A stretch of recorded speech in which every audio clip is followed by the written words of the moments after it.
Rhythm.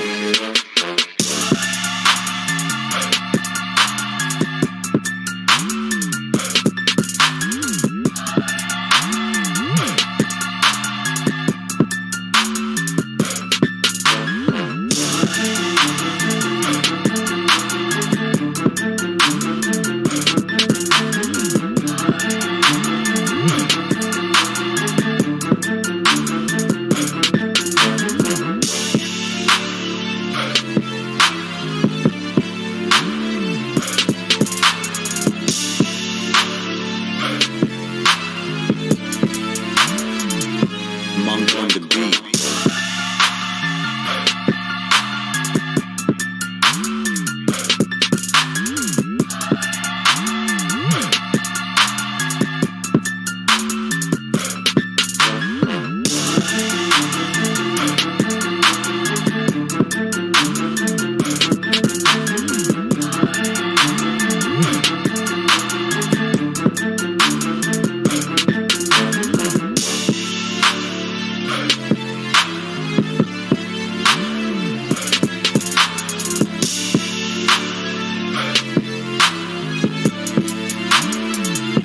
Monk on the beat.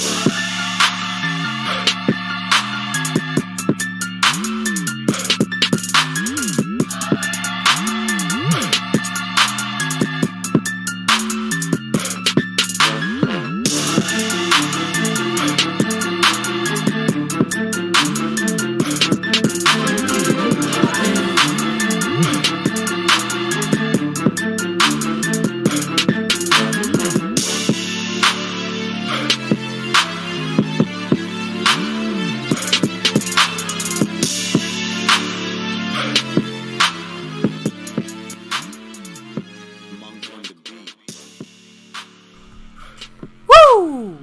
What is up, YouTube? My Cowboys family here, bringing you guys the latest update on our very own Dallas Cowboys. And of course, as always, thank you so much for joining us here tonight. Take a second, hit like, subscribe, hit that notification bell, follow us on all social media at MyCowboysFamily, and of course, hop in the Discord, link for that's in the description box down below. And of course, guys, as we get rolling here tonight, there are some people we have to give the love and the appreciation to as we get rolling here. So thank you very much. Yeah. To your current sponsor of the week, the man who's also the gifted membership king, JD from DC. Thank you so much. And hey, not the only representation, right? He's got that sponsor of the week. He's the membership gifting king. He's also currently your stream boss, repping it, old school man. Sean Lee style. Right in the middle with there. 50 points. Halfway in the middle there. Much love to JD from DC repping that star in enemy territory. He's got 3/4 of the board, but McLovin, don't leave him off of here. He's the Cash App King. Much love to him. Appreciate you, Mr. McLovin. And again, first time for McLovin as our Cash App King. First time for JD from DC as the sponsor of the week. But he's done it 3 out of 4 times when it comes to the gifting side of things. And right now, the gifting leader is the man staying skeptical.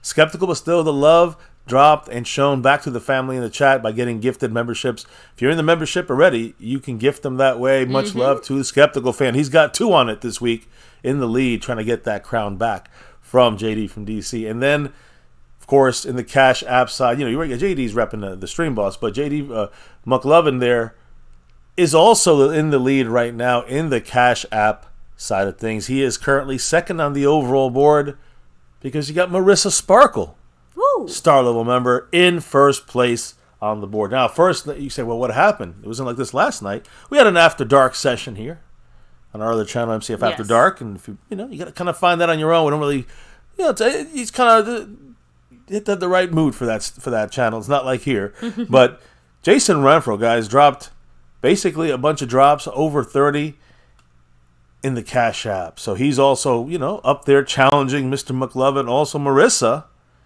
in the lead right now. I'll explain why. She dropped 40 in the Cash App. Ooh. So much love to her. She and Jason, they're trying to battle McLovin right now on the overall board, but also on the Cash App side of things. And Marissa's in first place, so she's back in that star level membership. So she's kind of making a little takeover here tonight, trying to battle JD from DC for some of that limelight. She in the star level, of course. NDN Boogie also in there right now, and Darren Posey. Appreciate you guys. A pre-stream drop also from the man Dwayne Broussard with a $4 DAC drop. Appreciate you. What did the man say? If I don't recall, was it Go Cowboys? It is a Go Cowboys. Hell yeah, it was a Go Cowboys. And then we also had a comment here from Daniel Berry Sports Highlight. What did he have to say, baby? He said three. That's in 3 months in that membership. Thank you so much, Daniel. I appreciate you on that representation, of course. Hey, a lot of people from different teams represented here. McLovin, Daniel Berry. Doesn't matter, man. It's still the MCF family as well. So appreciate everybody involved and included here on this channel. There's a bunch of ways to drop the love. You got that, Cash App side. I mean, you got the Super Chat side of things. You can gift memberships. You can jump in the membership. Like I said, Marissa Sparkle, NDN Boogie, Darren Posey. You can also gift memberships. There's also the thanks button. Yeah. There's 4 ways specifically you can challenge McLovin for the top spot. Currently, got the crown, currently in the lead on the Cash App. How is that, baby? Which 4 ways can I do this? Of course, you have the Cash App money sign MyCowboysFamily, the Venmo at My-Cowboys-Family, the regular PayPal link, and last but not least, that Streamlabs link lets your comment show up on screen just like a Super Chat. I must also shout out Queenie.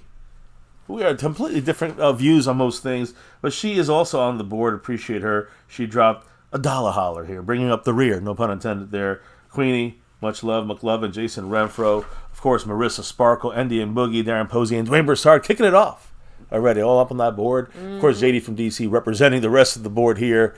With Skeptical Fan on the lead on the gifting side. Anyways, we shouted that out. Let's just finish up everything here with the top shelf membership shout-outs. Yes, we got the navy blue, which is a gifted membership. You get a navy blue. You got the silver level, little upgrade there. Then you got that star level.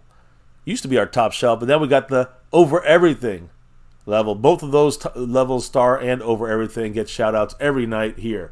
Because you guys are part of this thing, making this thing run. So maybe who are our star and over everything level members? Thank you very much to Skeptical Fan, Jason Renfro, Lincoln Kane, Andy Potched, Marissa Mary Alvarez, Marissa Sparkle, Dwayne Broussard, and the Lunatic. Yes, appreciate everybody on that side of things, and just best fans all YouTube. Speaking of the best fans, I see the man all the way from Hawaii, Mr. Mark Hosepian in the house. That's Aloha. Right. A big mahalo to you, and shout out to everybody else here chilling, hanging with us, right? We have Asmodeus with some Memphis representation. Ooh. House Nelson in the house. Chris Davis, what's up? And hey, game respects game, right? We would be doing the same thing if we had brought Dan Quinn into our house, and we kind of did, just not in the head coaching way. So it is what it is, and the Cowboys don't watcha and block some of those interviews too. So he could have steal everybody he wanted, right? Matt Persico, what's up? Much love. Of course, Daniel Berry Sports Highlights in the house. The top dog himself, Dwayne Broussard. Yeah. Thanks for being here. Pre-streaming it. Bruce got the toxic juice, saying, wish I could somehow prove I'm the love child of a Jones to get my hands on some of that power. That whole situation with the love child, that was a previous situation. This is completely different. So get ready. It's a new thing for old Jerry Jones. Yeah, so we progressed past the love child at this point, Bruce. But I guess our mom showed up to the wrong glory hole party, I guess. Oof. Fuego, what's up? Bringing the heat. Sea Bass, much love. Thanks for rolling with us. Yeah. Kind of rolling back. Let me see. Freedom first. I think you were first this time. Good for you. Xavier Hidalgo, hello and hi. Pioneer in the house here. Rolando Rodriguez, all the way from South Texas. So, baby, as more people keep rolling in here, I'll make sure to keep doing the shout outs. Of course. Why don't you go ahead and kick us off officially? Let's start talking some Cowboy/Cowboy adjacent news. Yeah, and always we always started off here with little NFL sprinkles in the house here when it comes to NFL news. So the aftermath of the Super Bowl, a couple last little things that kind of came through the. I always think this interesting stuff. You see, Cal Shanahan, he really kind of discussed what he thought about that overtime rule. We got Ice Tippler. Congrats to him. He's in the membership because of the man, the Lunatic. Woo! Much love to the Lunatic, who's dropped some love here from above. And hey, by the way, we actually have to talk to Mr. the Lunatic here. Very important stuff here. Huge shout out to the man. Yes. By the way, we did hit you up. We sent you a text message. Just let us know what you want us to do there. Yeah. He was the big big winner for our monthly raffle for the, of course, the star level and over everything level members. And of course, we had a question about the other re-raffle we have to do. So we got to discuss that behind the scenes. But I want to make sure everybody knows the order was placed already for the other jerseys, the 3 that did win it. So that's in progress right now. Who is that? Juan Carlos, Stanley Smith, and Jason Renfro. That's so right. Those jerseys are being constructed as we speak. But it'll take about a month and a half probably or so. But just maybe less than a month to get to you guys. I just want to make sure I'm just reiterating that the Lunatic raffle. But what do I see here? Maybe there's 5 raffle. I mean, 5 memberships. Yeah, yes, I didn't see that. I only saw one. I'm sorry. He did gift 5 memberships to Orion Files, C-Doc80, Texas Cat, Ice Tippler, and Tommy Montoya. Thank you so much, the Lunatic. To the Lunatic. Sorry, I didn't want to interrupt you there. Oh no, I thought that. I didn't realize that. I feel dumb. I appreciate you, the Lunatic, always.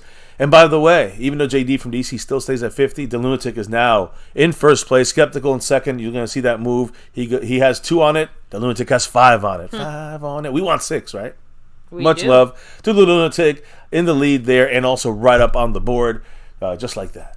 So let me update that board, and I don't know if there's any other shout outs or comments or thoughts. I'm going to get into the Niners side of things here as we exit playoff left, and then we're going to talk about the Cowboys and Zimmer and some other thoughts about some free agent name that's been floating around for the Cowboys, among other things. We're going to have to kind of dispel, I guess. We actually do have one more shout out we have to do. Huge thank you to the man, Marco Seppian, with a $5 holler. He got 5 on it. On that board, Mr. Marco Seppian from Hawaii. He's got the all-time record as our sponsor of the week. 15 motherfucking weeks in a row. That's right. Never seen that done before. Appreciate you, Mark. With the 5 on it, what do you say? Gals are dumb. Who would bang Skeletor? You don't see many wanting to bang Rosie O'Donnell or Roseanne Barr or Joy Bear. LOL, Zimmer needs more talent on D. That's one of the things we've discussed here, and you see other knowing Cowboy legends saying very similar things as Mark just said at the end of that, which we will get into tonight. We got some legends speaking tonight, 3 of them. Hey, sometimes 2 legends, 1 good player. Clearly, money speaks louder than looks in this case. Just throwing that out there. You know how that goes. Right? No one's with Jerry because of his sparkling personality, right? Just saying. Not at all. If Jerry had $20 in his pocket, he'd just be that weird guy from the corner store who buys boxed wine. I'm sorry. That's funny. Sorry. It's true. Anyway, just throwing that out there. But yes, as far as the defense needing more talent, we've kind of said it. A lot of what Zimmer is going to be able to do, while I do believe he'll be able to take our current pieces and elevate them, right? Find newer ways to continue to use them, freshen them up, right? There's no denying that there's gaping holes on our defense. Hey, we're going to talk about all the holes tonight. But yes, we have some problems on defense that have to be addressed.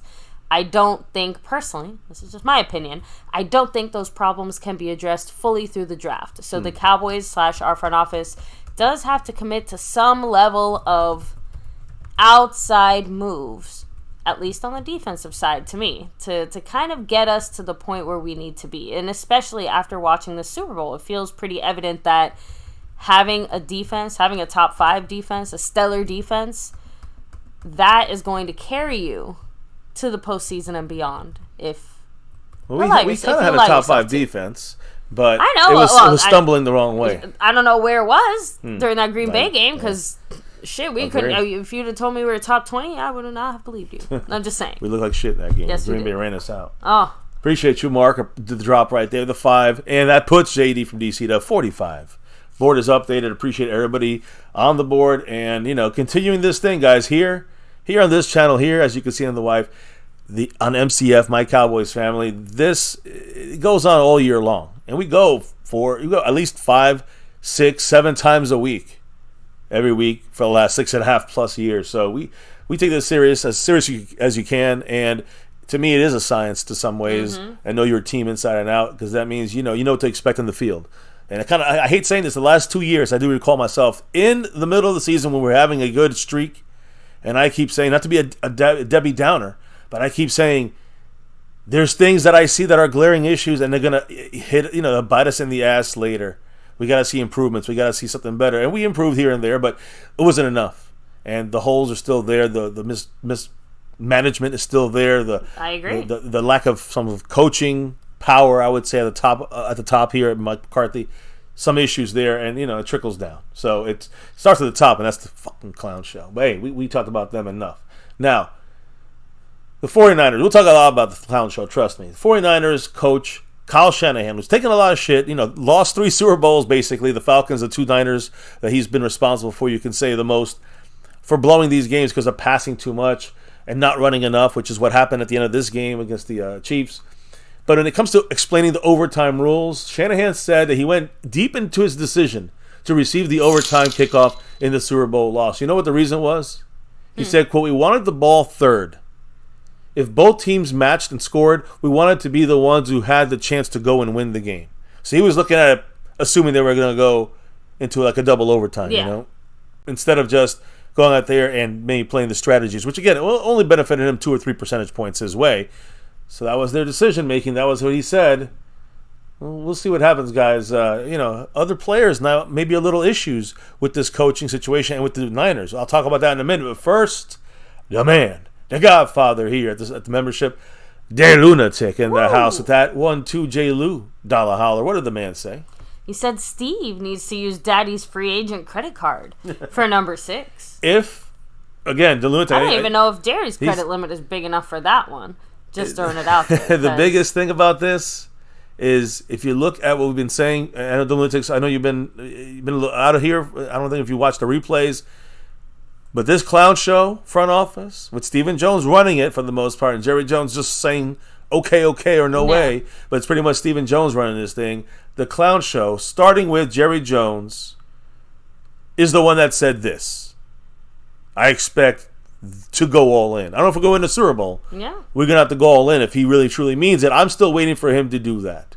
I don't know if he can do that. I think he's bullshitting us. We'll have to wait and see, right? But if you're going all in, if you're really going all in, Stephen Jones got to use that credit card. Let's see what he can do when he has a little more freedom as well. And I'm sure he's the one saying, it's really about, Jerry Jones saying all in, but about Stephen Jones actually doing the all in. Exactly. I think that's what it's about. So we'll see what happens there. I mean, I don't know if you had any thoughts about that. I mean, not really anything too much more to add that we haven't already said, but one thing that we have kind of, discussed here, gone back and forth on is, again, what exactly does all in mean for our front office? Because I feel like that's the other part of that, right? Like, we can give Steven all the credit in the world, but if he feels like only spending $10, he's only going to spend the $10. Yeah, and from everything we've heard from inside the building, one, credit where credit's due, Steven's the one that did drag us out of some of that contract hell after, the immediate end of, like, the Tony Romo and Dez era, right? But pretty much since then, it's like, we're making what you can call solid front office moves. And from a team management perspective, outside of maybe, like, one or two blunders, right? Contractually speaking, the Cowboys have been doing such a good job. But all that good cap management, like, at some point, you got to kind of cash it in. Does that make sense? Like, you have been managing your cap so carefully to... just continue to manage it carefully and continue to not do anything with it? Roll money down and blame. You have to look at that and say, we have to be a little more aggressive this year in particular.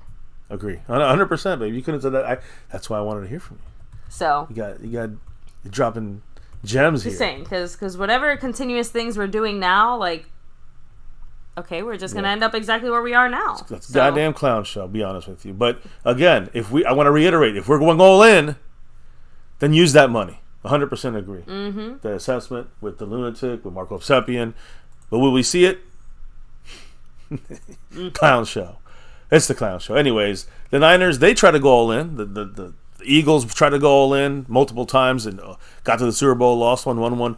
The Rams went all in. The Niners still trying to go in. They got to decide what they're going to do with Brandon Ayuk.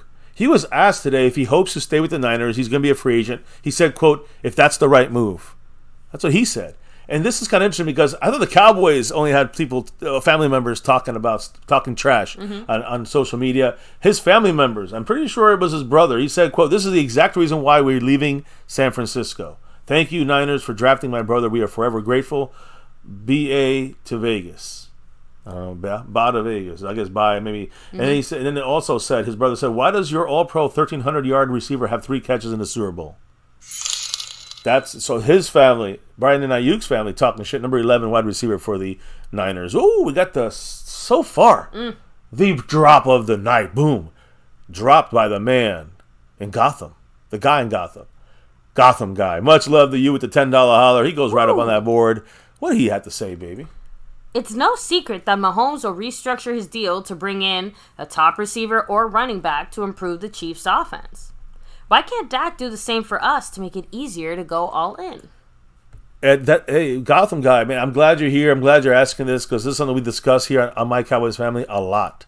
And I'm glad, because you're giving us the extra love there. We're going to give you the extra love and explain exactly what's going on. It is not in Dak's hands. It is 100,000%. The restructure is 100,000% in the hands of the owners. And and Jerry and Stephen Jones always restructure. And that's the plan. Now, here's the thing, Gotham guy. There's 3 options. You can leave the contract the way it is, basically $60 million, $59 million on the cap hit.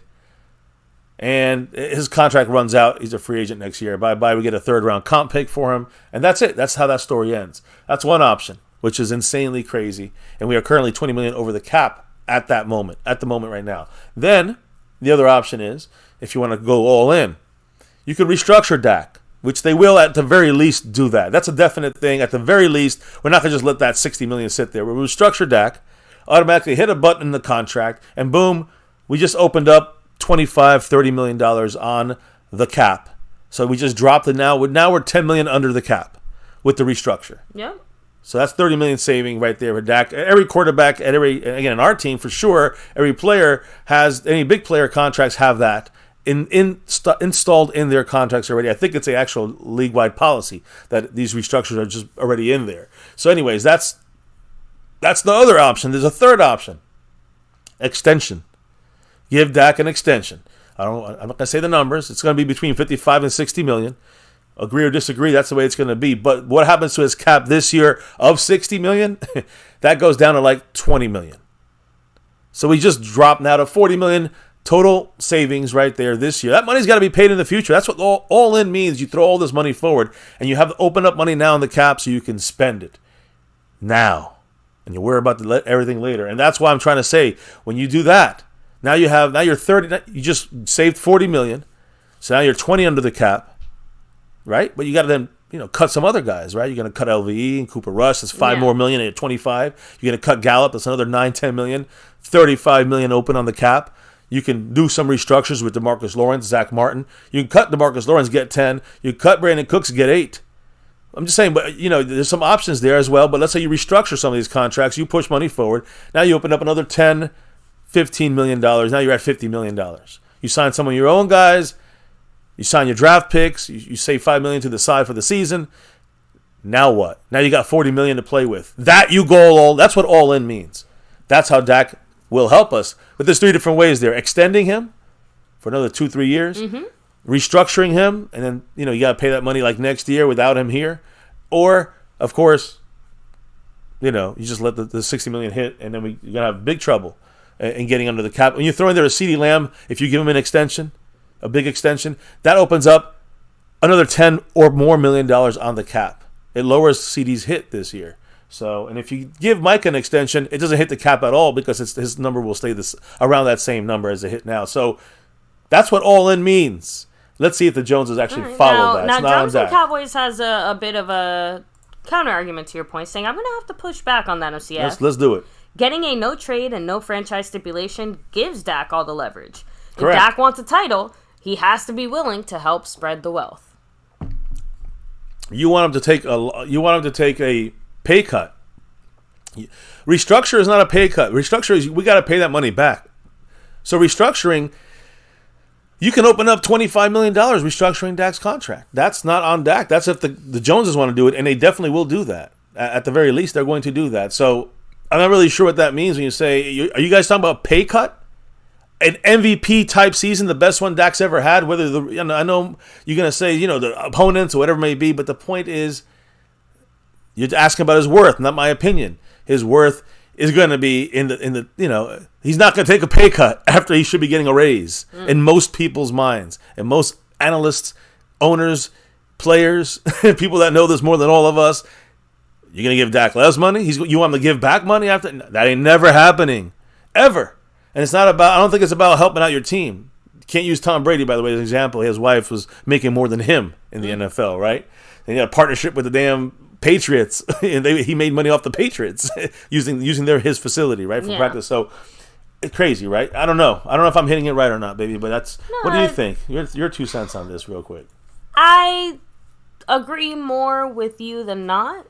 But I do get the point that Drums and Cowboys is trying to make. It's not even necessarily about the overall money or anything, just that you can't really say on one hand, you're all about the team when your contract clearly, You believe in pay cut then? I don't necessarily believe in pay cut. I just said I understand where he's coming from. That's it. Because you're right. I personally don't think that, I mean, I don't know about you, but I don't care what anyone else is doing at my job. That has no bearing on me or my paycheck in a way. Does that make sense? Mm-hmm. Just because I rely on other people to do their jobs for me to do my job doesn't mean that I shouldn't be fairly compensated for doing what I'm doing. And this to me really does just feel like, again, the Roosters coming home to roost, because the Cowboys could have not played Dak dirty. For the most even part, though I'm just saying, even though we knew this was the direction we were going in, the Cowboys chose to wait. Their choosing to wait a year or two cost them this money. If they didn't like it, they had every choice to do what all the other teams did, which was sign their quarterbacks sooner than we did. Yep. Earlier. And you would save more money. That's simple as that. Anyways, we got the man, Mark Hovsepian. Oh, I can't wait. He dropped that 5 on it, taking JD from DC, by the way, to 28 Darren Woodson points, which we'll be hearing from him in a little bit. But JD from DC to 28 points. What did Mark Hovsepian say with that 5 on it? Problem is, we save all this money, and Jerry Jones won't spend money, and then we're stuck with an overpaid quarterback without more players to help. Jerry Jones thinks that our guys are just fine. And again, that is exactly the issue we've had with Jerry Jones. That was the point I had brought up earlier. I'm like, you can give, Steven, daddy's credit card with, no cap limit, right? No credit limit or whatever. He's still going to go out there and spend $10 and bring the rest of the money home and act like he brought us home this superstar roster. At some point, all that careful cap managing has to come back in the sense of, okay, we did what we were supposed to do. Now we have the money to spend. Now we have the ability to go out there and make those big moves that help get us to that next level. My issue is just using the word all in. He's gonna backtrack this and say it means something else to him when he's challenged by these questions. Those words all in, I'm keeping it on the screen the whole fucking offseason, because I want to see what all in means for Jerry Jones. I don't believe he's going to go all in the way it is defined by all people. Jerry's not used to going all in without going all out and then all in again. Yeah, we're going to talk about Jerry going too far all in here in a moment with some legal issues he has. He's going all in the wrong places. So the point is that Jerry Jones right now, to me, has to allow truly the all in to take place. If we have that money, and yes, Dak and CeeDee Lamb and all these big contracts will help us right now. Zach Martin, DeMarcus Lawrence, they could help us. Some guys we got to cut, like Michael Gallup and a couple others. But you open up $40, $50, $60 million possibly, and then what you got to do something with that. You can't say there and bargain shopping for guys that are $5 million instead of $4 million now. Okay, you're going. That's all in for them maybe, and then you re-sign a couple of our scrubs. That we didn't need on this team, So to me, and let me read up these quick little comments hit 'em here. Up, baby. Dylan said, as D-Law told Steve, salary cap is your problem. House Nelson said, who gives a flying F what our cap situation looks like? We ain't winning shit regardless.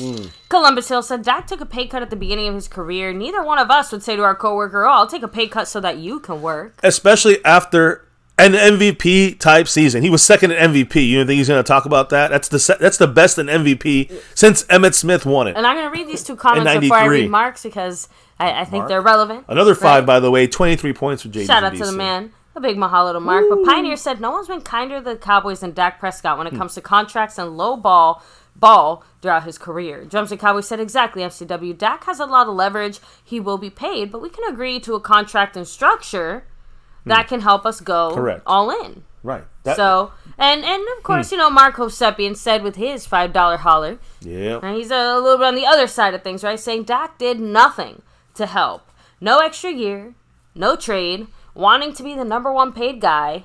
We can't just skip over the fact that Dak got the numbers playing against the worst defenses. You know the reality, though, Mark? When it comes to contract time, no one's sitting there and looking at the specific matchups or whatever. Like, the stats are the stats. I hate to be that person. Yeah, you have to kind of live with that. But the stats are the stats. Teams, organizations are not looking at the breakdown of the statistical strength of your matchups and this, that, like... Yeah, if you get a 20 sack season, no one cares if 10 of those sacks came against like one of the worst teams. You put up 20 sacks. Yep. That's going to be weighted. That's a great point, 20 baby. Sacks. Great point by you. And I want to add to that something that we've said here, of course. I do agree that let me give him that. I love the new hearting, liking the. You can heart them. We can only. Oh, you can only observe them. Yeah, so you've got the power of the heart. Yeah. So Mark, listen. Here's the thing. When it comes to your comment there, every quarterback gets that deal. Every quarterback gets that deal. That's the quarterback market. If Dak was running around to other teams, he'd be getting that exact deal. You know what I mean? Like if we did not tag him and did not want to sign him, if Jerry Jones did not want him here, he'd go somewhere else and get that money. And you might agree with that. Maybe so. Go somewhere else. But although there's two people getting the thumbs up, I wonder how that happens. I've seen it with like 4 thumbs up before, so I'm like confused. Well, I think the thumbs up, anyone can thumbs it up. I mean, okay. So other people. That's what I'm saying. Anyway, yeah. Okay. So it's anyone can give it a thumbs up. It's just you're the only one who can give. Oh yeah, I didn't know it was different. Okay. So, anyways, the point here is is that Dak Prescott against shitty teams. Let's just say everything, all his yards, his touchdowns, his stats, all of this every season is because he has easy defenses he goes up against, easy pass defenses, he gets lucky, whatever it is. Here's my thing, Mark. Here's what I'm going to say. Dak Prescott is a top 10 quarterback in the NFL. By the stats, whatever.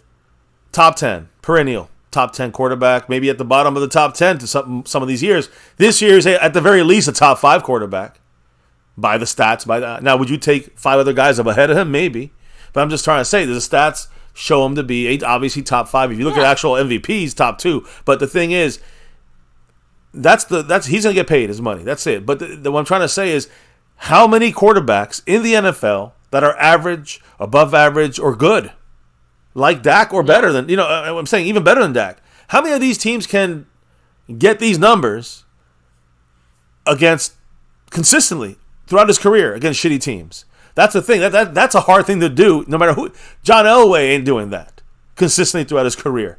You know what I'm saying? Like I'm just trying to say, like, that is a hard thing to do, to just go out there and just obliterate the worst teams in the league. Montana couldn't do that on a consistent. I'm just saying, no one.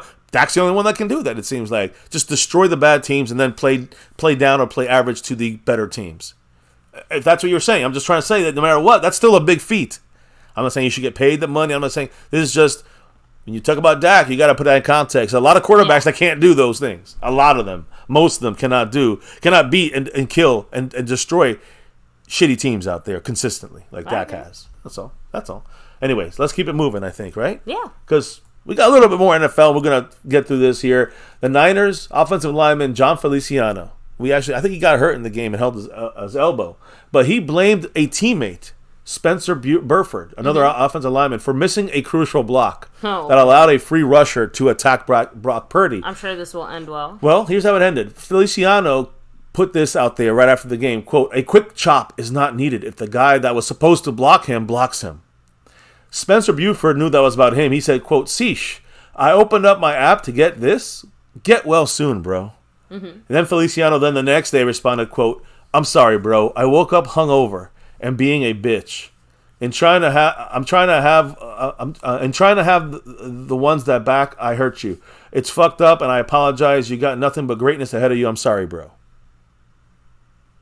So obviously there, it ended well because Feliciano said he was hungover and a bitch. So I'm just saying, like I said, Yeah, they will. Awkward. Another reason why we've said this before, but social media can be great. Social media can be not great. The fact that it gives the players the abilities to kind of just shoot off whatever hurt feelings they're having after the worst loss of their career. Again, he said hungover. He was a bitch about it. He was blaming somebody else. It was on him. So Look, he it's only apologized. like 2-3 days after the Super Bowl. I'd probably be hungover too. I think it was right after the Super Bowl. The thing is... Damn, so was he drunk? Yeah. Right? You know what I mean? I'm joking. Afterwards, he got plastered probably. And said, that's what I'm trying to say. Like, yeah, he probably still is hungover. Because I'd probably still be drinking after that. The man, JD from DC, you know who he is, baby. The sponsor of the week. Woo. The champion of the gifting board. And, of course, right now moving up to 33, Tony Dorsett. Damone Clark, but Tony Dorsett, TD points for JD from DC, repping that star in enemy territory. What did the man say? If not Dak, then who? Hashtag leave my QB alone. LOL. And again, that's the big thing. I mean, we've gone through a whole decade of quarterbacks. And who would you rather have over Dak? There was like 3 in a decade. From the 2010 to 2020. I think that was a direct response to a comment by House Nelson as well, just saying, I can't even imagine in my mind, and I'm trying, Dak Prescott being in the scenario that Mahomes was in that Super Bowl and being able to handle it. So what am I supposed to be looking forward to? So... I mean, I think... like JD from DC said, if not Dak, then who? Yeah, I mean, who do you put in that spot? We're going to go with a rookie in 3 years? We got a team now that's supposed to be close to win. Again, the Cowboys haven't been there in 20-something years. I wouldn't say it's like a Dak-specific deficit, because realistically speaking, 31 other teams also don't have Patrick Mahomes. I accepted that a long time ago. Yeah. Not very comfortable with that feeling, right? I mean, I think I said this right towards the end of our live stream for the Super Bowl, but it is a little bit demoralizing, considering that apparently all you need is Patrick Mahomes. And I'm being a bit reductionist here, but the fact is that Patrick Mahomes just won a Super Bowl with his worst offense ever, right? Like, no real major standouts, no real crazy superstars, right? Just like some good solid workers and then some super average guys. Hey, listen, and yes, that's a lot to do with it. And that's why I go back to the defense, right? Like, you have a quarterback that's good enough to win it, and you have a defense that goes out there and basically blows the socks off of every team they face. You can get it done. Yeah, I mean, you could get it done. The Cowboys are close enough to get it done than not, and you don't just... I don't think you blow up a team necessarily, but there has to be an attitude change. That's why I was big-time Bill Belichick kind of fan. And yes, in a 1 year all-in, quote-unquote situation, I'm a fan of the guys that they were considering, not outside of Belichick. Zimmer was the guy. He wants some attitude. He's going to give you the attitude that this team needs a good fucking kick in the goddamn ass. They need this. They're too... When I hear DeMarcus Lawrence and some of these other players speaking at the Super Bowl, it makes me vomit. I mean, I've talked about this, but I can't talk a whole show about it. I guess I could, and I probably would if I just could rant on. But it's very fucking frustrating and annoying to know that these guys are just like, we just got burned out. We tired. We're just, we're chilling. They outdid us in every way. We weren't ready. That kind of shit. I don't want to hear that shit. This is fireable offenses across the board from everybody. But no, that's to me is the unfortunate situation we're in Dallas with this front office and the way they think and their little, echo chamber cowboy front office or GM room with Steven and Jerry and their crew. That's it. They hear themselves sucking each other's dicks. That's it. So anyways, look, the point is this. I didn't know it made so much sound. Listen. Anyways, had to. You look at all the Super Bowl records right now, it's just finishing the Super Bowl talk here. Every NFL team and their Super Bowl record. Right now, you look at the wins. Go with the wins first. Like, for instance, the Steelers. There are 6 wins, 2 losses. All right? The Patriots are 6 wins and 5 losses. The Niners are 5 wins, 3 losses. Cowboys are 5-3. 5 wins, 3 losses. And you got the Packers at 4-1. The Giants at 4-1. The Chiefs at 4-2. The Raiders at 3-2. That's really your top echelon there. With Washington also 3-2. Broncos 3-5. And then you go to the 2-win teams, which like the Ravens. They're 2-0. You had the Colts in there. It really be 4-2. But the Colts are 2-2. The Buccaneers are 2-0. And down the list, I'm not going to name them all. The Eagles are 1-3. I like that. But we're still there at basically, that tied for second best Super Bowl we're champion. still one of the team, top yeah. teams, which again really does just reflect how hard it is to, one, even make it to the Super Bowl, and two, make it there in any kind of consistent way, which is why, Patrick Mahomes is also getting the type of flowers that he is getting currently. But that's also the problem with us, because that record has been 5-3 since 1996. Yeah. After that 95-96 season. So that is the issue with our record. Okay, I don't want to see it go 5-4 and 5-5, obviously, like the Niners. They were 5-1. And then 5-0 to come in. They were undefeated until the 21st century. They lost to the Ravens 5-1, and then the Chiefs twice, 5-3 now. So, anyways, the Chiefs did help. I said Mahomes helped beat the Niners twice and the Eagles once. Last year with the Eagles, listen to this: former Eagles punter Arian Sipos was their punter in the Super Bowl last year. He spoke today about how he needed therapy after he had a very bad punt in the Super Bowl last year against the Chiefs. And he said it affected him mentally. He says he went 3 to 4 months without even speaking about it at all. Like, he never let it out or nothing like that. He just never talked about it again for 4 months. So, just a little insight there. But the stresses of a kicker punter guy out there. We've always heard special teams is a very mental, part of the game. It's straining. Which, obviously every part of the game is mental, but you get my point. It's a little bit more in your head than most, especially because, think about it. The kicking, the punting, all that. Everything is very important. The punting is it's like more of a foregone conclusion. That's what I'm trying to say, that punt it away. It's understandable why it can be such a kind of mental mind fuck. Now, speaking of mind fuck, great intro to this. Staying with the Eagles. Unintentional. Yeah. Eagles all pro pass rusher and their best pass rusher, Hassan Reddick. Yesterday we spoke about him. He's ready to get traded, according to everybody. Well, today he said, quote, "I would like to get an extension done here at Philly at home. At no point did I ever tell the organization that I wanted to be traded." So again, that's what the new update is on that. Reddick has 1 year left on his deal with no guaranteed money left. So he wants to get that money guaranteed. He wants an extension, but he wants the guaranteed money. So, anyways, that's the NFL news, baby. Let's get to some of the legal news of the day. Not by one of our players, but by the old man himself, old Jerry Jones. But, today, I think I'm going to switch it up, though, baby. Today, I think I'm going to put on somebody else on here to represent Jerry Jones. And it is our favorite. You see him right behind him, Jura Jones. It was a Jura Jones kind of day, baby. Sometimes Jerry just isn't enough. Yeah, Sometimes you need a little Jera in your life. Yeah, so Jerry Jones today, again, this came out, lawyers asked that he has a sexual assault lawsuit right now. They asked for this lawsuit trial to be delayed. They're calling these allegations false. The jury trial is scheduled for March 18th, but Jerry Jones's attorneys have asked for it to be pushed back to March 2025. So basically a year from now. Maybe they're waiting for him to die. I don't know what's going on, but either way, the lawsuit was brought by a woman who was alleging that Jerry Jones, quote, kissed her on the mouth and forcibly grabbed her without her consent. And this all happened, yes, we've been there, in the Tom Landry room of AT&T Stadium after a Cowboys game on September 16th, 2018. I did not check which game that was. But Jerry Jones' attorneys previously argued they couldn't proceed without the woman, quote, properly identifying herself. They wanted her identified, although her attorneys have said that her identity was privately disclosed back in January 2022.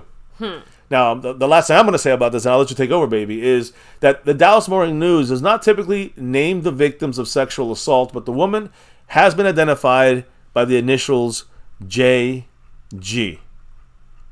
So that's all we know. This person's name is JG. But I'll say this. I have an idea who I think it is. I feel like those initials ring a bell to me. Yeah. Jason Garrett.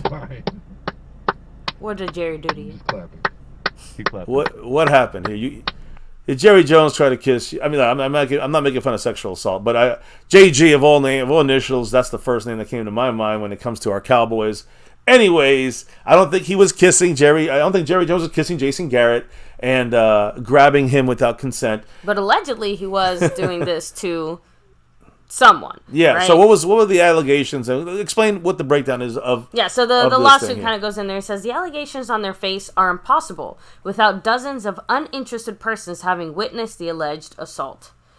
Saying that basically there's no way that Jerry would have been able to do that without someone not noticing, considering that there's literally hundreds of people In the room, along with security, police. Apparently, a security officer said in one of the affidavits that apparently no one on the security team received any kind of report of any kind of incident that happened in the Tom Landry room on the day of allegation.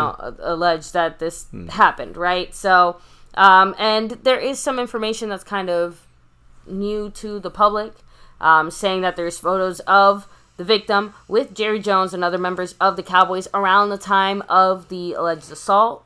So there are other people around at this point when this supposedly happened. Yeah, and it also proves that, this person was at least around Jerry during that time. So post-game party. They do have affidavits from a few different people, right? So there's, not just the Joneses, but there's actually like players, right? You have Tank, Tyron Smith, heck, the JG, Jason Garrett. I told you. Right? But even Zeke and Tyrone Crawford, of all people. Although, again, if you go back, it does talk about 2018. Right. So I'm assuming they're relevant directly. But Jones said, at least in an affidavit, that if he was deposed, he would testify that he does not recall meeting the victim or taking a photo with her, and that he did not sexually assault her, and said that these allegations are categorically false. Pretty much all the other affidavits basically just kind of back up, saying this lady did meet Jerry, but the interaction was brief and entirely innocent. So basically, everyone is just kind of confirming, yes, they did meet. But that's all they can, like, basically, yes, they technically did know each other because they were introduced for like a minute and then kept it moving. You know Try what I to mean? kiss her in the mouth, he said. That was the allegation. And apparently some kind of groping. Yeah. Maybe he just grabbed her arm and like tried to kiss her cheek, and she took... I don't know. I'm just saying sometimes that stuff gets misconstrued, but maybe Jerry was doing this perversion in front of everyone. The whole point is we're all kind of sitting here like, okay, so how did they even cross paths, so to speak? So Tank said, and this is why Tank is relevant here, that he gave this JG woman and her son, who he played high school football with her son back in South Carolina. She gave this woman tickets to the game at her request. She wanted to go to a Cowboy game. So she got in the game. Okay. So basically one of Tank's old buddies hits him up and says, hey, my mom really wants to go to the game. Huh. You got some tickets? Tank said, sure, here you go. And like I said, that's one of the reasons that he was one of the 8 people included in that filing. But like I said, every single one of them did say that they never saw Jerry, obviously, touch anyone in a way that they believe was inappropriate or offensive. But they did request, as in the lawyers, requested a list of everyone who was in the Tom Landry room when the incident happened who could have been a witness. Also asked for any kind of video that exists. They have not received it, if it does exist, which you kind of do wonder. And the lawyer went on to say, I'm very confident, that the jury will see through all these games that they're playing and recognize my client has been injured. She is a victim, and she has been victimized over and over again. And, the judge hasn't made any ruling as far as like, okay, we're going to proceed with the lawsuit now, or nope, push it back you're to right, we're going to go ahead and 2025. delay it. So we'll keep you guys updated there. But man, Jerry's really been going through it, right? First, he gets hit with the wabam love child lawsuit, right? Well, by his like I said, the wabam love child lawsuit, where Alexandra. Yes, where his apparent love child is trying to just establish paternity and prove that Jerry, you are the father. The other lawsuit is also from his love child. She filed a defamation suit actually against Jerry for basically saying, "Hey, you can't say all those mean things about me and pretend they're not true when you knew you were my dad this whole time." So still waiting for kind of a legal resolution to that as well. So I guess 3 What lawsuits. do you think, baby? That's crazy. Realistically speaking, that is kind of a low amount of lawsuits when you consider how many people are probably trying to get at Jerry on a constant basis, right? More than that, I find it a little hard to believe that Jerry was just so flagrant as to assault anyone in a room full of 100 plus witnesses and that type of situation. But let's be real, guys. we all know that sometimes when you get to a certain level of like money or fame or whatever you want to call it, you do start to feel like the rules just don't apply to you. So maybe Jerry also was a little under the influence, maybe feeling a little type of way, and kind of maybe forgot himself for a second, right? Not to somehow make an excuse for it, just trying to say, like, that's the only way I can kind of wrap my head around, hey, Jerry, did you just try to grope someone in a room full of, like, 100-plus people and just, like, didn't care? Like, you could literally just done that in, like, a back room or something, and no one would have ever known. Like, you get my point here, guys, right? It just maybe he's not knowing where he's at. It's kind of like committing a crime and then posting about it on social media. Like, you could have... You could have just saved yourself all that trouble and just gone straight to the police station. You're knocking out of the ballpark, just said, baby. "Here You're you making go." some great fucking points. I can't contend with this. I have nothing else to say about that. You pretty much covered everything. And other than the fact that I think JG is Jason Garrett, but that's just me. Yeah. And what is the chat saying about old Jera? Yeah, of course. Let me hit this up. So Dulinsic said, Patriots owner Kraft got charges dropped. Jerry will get these settled also, because that's our, for pay legal system, basically. Yeah, I agree. All rules for thee and not for me. Jerry Jones and them damn glory holes. Right? Like the same way that, people say, it wasn't for you meddling kids in the freaking Scooby-Doo. Right? Jumps and Cowboy said Jerry McMahon. Whew, hey. Even I'll give Jerry some credit. I don't think he gets all the way down like that. Just saying. Like Jerry might like his, nose candy every once in a while. He'll enjoy some adult libations and some lovely ladies. Damn. But I don't think Jerry rolls quite that way. I don't know. His eyes tell different stories. Anyway. So Jumps and Cowboy said, I'll admit, I watched with jealousy as Mahomes drove him down with masterful clock management, yelling, call timeout. Oh, I knew what they were doing. Yeah, it's hard watching teams do better than you and be better than you and not feel a little jealous, right? They got the best of the best when it comes to Mahomes. So... no, it kind of... Dylan said Jerry will blame the Johnny Walker Blue. Yeah, probably will. House Nelson said, I'm all for an investigation. Jerry can take his dumbass artwork and get the fuck out of football. I'm down with that. Let's get out of... But then we got Steven Jones. So, I guess moving on from Jera and his mishaps and shit that he does, let's focus on a free... Will Jerry actually say, hey, we'll go... I'm going to put it up here. Because it is the clown show. We got to throw the Steven and Jerry combo here. We get past the Jerry, the bad Jerry, the bad boy Jerry. And get with our front office here real quick. There's rumors. And I'm going to stress this, guys. I'm going to tell you right now, it's probably not true.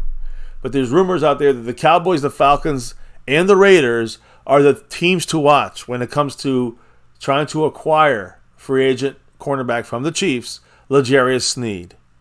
Again, the combination of him and McDuffie was a big reason why the Chiefs won. And again, this is all if the Chiefs are unable to sign him. They want to try to retain him. Now, this is what's been said supposedly by Tony Pauline, but I would not put too much weight into this. For a second, I thought you were going to say Tony Pollard, and I'm like, man, Pollard moved on real fast. Yeah, I know. He's Cowboys, already. I wonder right? he wasn't thinking. He's in the media. The Chiefs could tag Snead for $19 million if a long-term deal cannot be worked out. But think about that. Tagging a corner for $19 million, what does that mean he's going to be out there in the free agent world? More than that. We are already paying a cornerback elite money and have another all-pro cornerback currently on the roster as in Deron Bland. I think we have enough going on with enough options in front of us. I don't think we need to spend an entire ass chunk of change there for another corner in that type of situation. We don't have enough room for that in that way. It's overspending on this position. But the bigger deal is here, baby, that takes me to my guy. I really like this guy. And his name is, I can't believe I forgot his name. What's his name? Johnson from the freaking Bears. Is it Jalen Johnson? I think so. Jalen Johnson, to me, is like the best. I'd go after Jalen Johnson over L'Jarius Sneed, but he's going to be in that same range.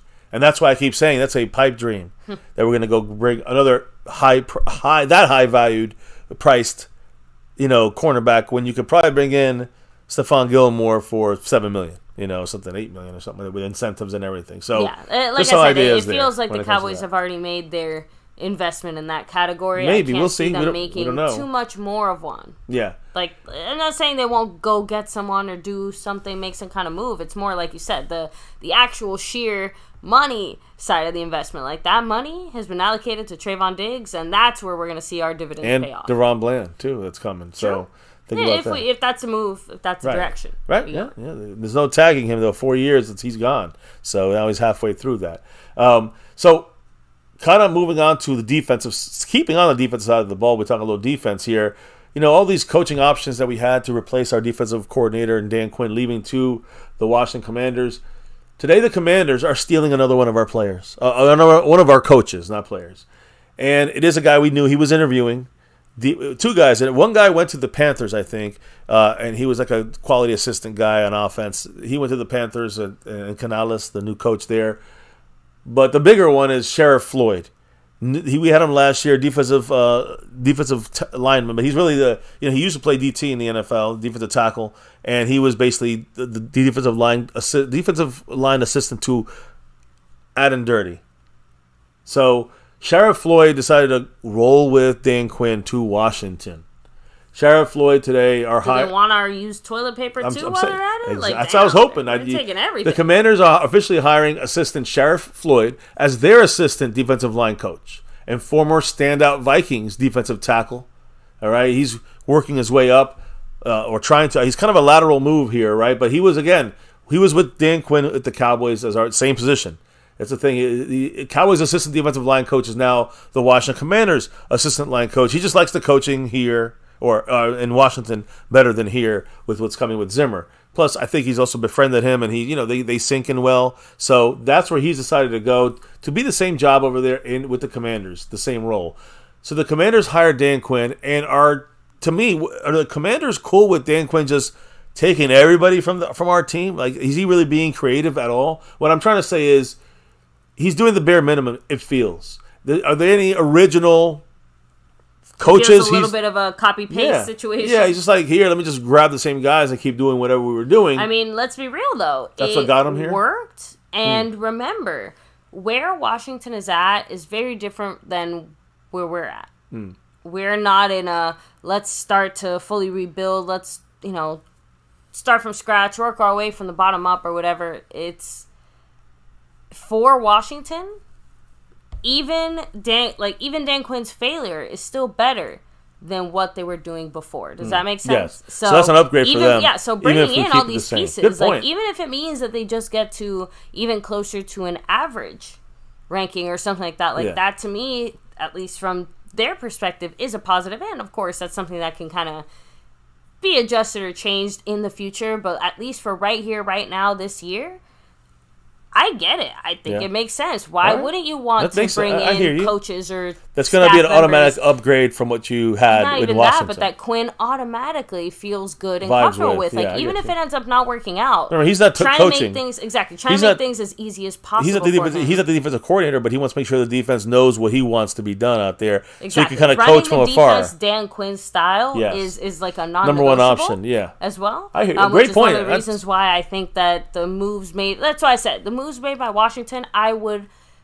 be happier if they weren't decent or understandable, but they're at least making moves to continuously improve their team right now, which really sucks for the rest of us here in the NFC East trying to make something happen. We'll see how much they improve it overall, but I'll say this, looking at the coaches we could have gotten, I think we got the best guy in Zimmer and to replace Quinn. And out of all the potential options, I agree. I agree. And here's the thing. So what does Zimmer have to do? Because Zimmer is going to step in now.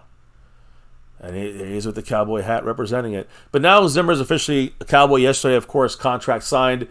He's going to have to fill... The next step, I said this yesterday, the next step for Zimmer is to fill in all the defensive coordinator and assistant... Not coordinator, but assistant roles and position coaches. He's got to fill in some of these players some of these spots that are missing for us. Now, I will say this. Adam Dirty gone as our defensive line coach. All right, now Sheriff Floyd gone. He went to Seattle as defensive coordinator. Yeah. Sheriff Floyd is going to Washington, saying to do the same job there with Dan Quinn out there. So Floyd you would assume he would be a Zimmer guy. Why do I say this? They drafted him. I'm pretty sure they drafted him when Zimmer was the head coach, if I'm not mistaken. So you'd figure he'd like him and get along with him, but why did he let him go? They could have blocked that. Yeah. Now, was that in time before Zimmer was there or not? It was very borderline there. I'm not sure. But either way, we have to fill in these two spots here. Right now, guys, we have, our defensive line coach spot, which was Adam Dirties. Assistant defensive line coach, which is Sharrett Floyd, went to Washington today. And the secondary coach and, defensive pass game manager, that was Joe Witt Jr. So we have 3 spots that Mike Zimmer must fill.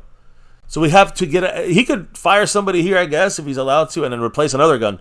But we have 3 spots open on this defense. When it comes to the coaching side, we got to fill it. And today, he decided to try to go after one of them, a guy that he knows well from the New York Giants. And we were denied. We were blocked. The Giants have denied the Cowboys' request for permission to meet with their defensive line coach, Andre Patterson. All right, defensive line coach and co-defensive coordinator. He was both of these things. Not in New York, he was just defensive line coach, but in Minnesota, under Mike Zimmer, he was his defensive line coach and the co-defensive coordinator. This would be like the Joe Witt for him. Okay. You know what I mean? Like he would make Joe, but instead of being in the secondary, it would be at the defensive line. So you can see what Zimmer wanted to do with a guy he knew.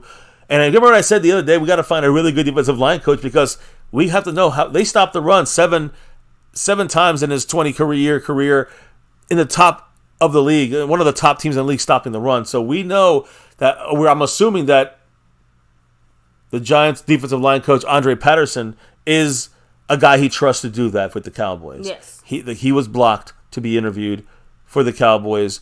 He has to stay with the Giants. I know I hear a lot of Giant fans saying we got to pay him. But he was going to do that, get the responsibilities to be the kind of the game coordinator with like the second in command was going to be Andre Patterson. And Al Harris might be moved up, but he would not have been the passing game coordinator in the same way. He would have been like just the defensive backs coach as a whole. So I think he wanted this defensive line coach to be the second in command. So I don't know how you think about that, but I think that was his game plan going into this now, especially that he knew him from Minnesota. And the fact that, when you have he has a long history with Mike Zimmer. In Dallas, when Mike Zimmer was a defensive coordinator from from 2000 to 2002, he was the Cowboys defensive line coach under Zimmer back then in 2000 for 3 years with Zimmer at the Cowboys. And then in Minnesota, from 2014 to 2021, he was also the defensive line coach and the co-defensive coordinator under Zimmer from those years. So again, this was his main guy. He wanted this guy, and the Giants said, hell no, he ain't going. Which sucks.